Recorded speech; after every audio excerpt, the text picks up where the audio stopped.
तो मैं क्रिया की चर्चा मैंने इसके पहले के वीडियो में की। तो चौथा जो अंग है मनुष्य की क्रिया का, वो है मनुष्य यज्ञ। तो मनुष्य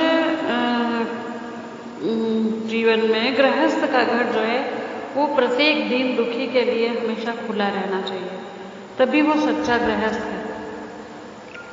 यदि कोई गृहस्थ सोचता है कि ऐसा जानता है या समझता है कि मैं और मेरी पत्नी ये दो व्यक्ति ही संसार में हैं और केवल हम अपनी पत्नी के भोग के लिए हमने घर बनाया है, तो वो ईश्वर का प्रेमी नहीं हो सकता। आप घर के अंदर शरण दो अथवा ना दो, लेकिन आप घर से बाहर निकल कर उसके लिए कार्य करो, तो आप सच्चे गृहस्थ हैं।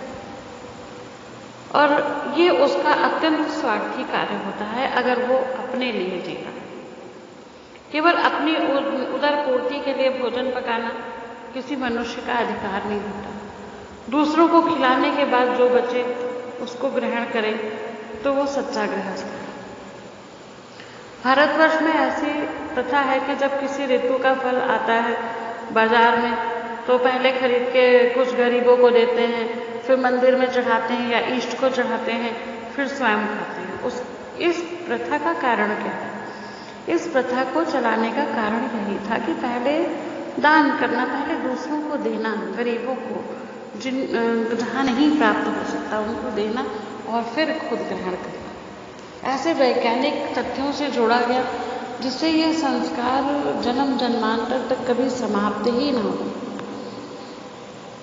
और इस उत्तम प्रथा का अनुकरण करना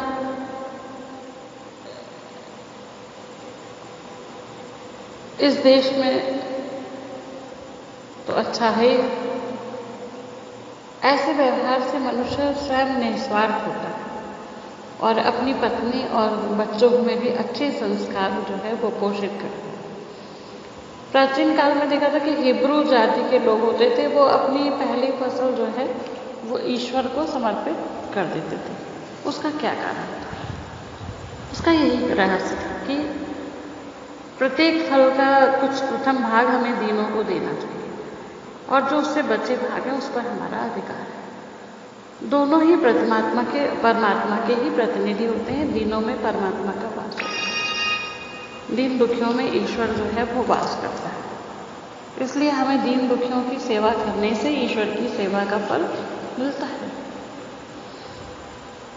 जो मनुष्य बिना दिए खाता है, ऐसा खाने में सुख मानता है, वो वास्तव में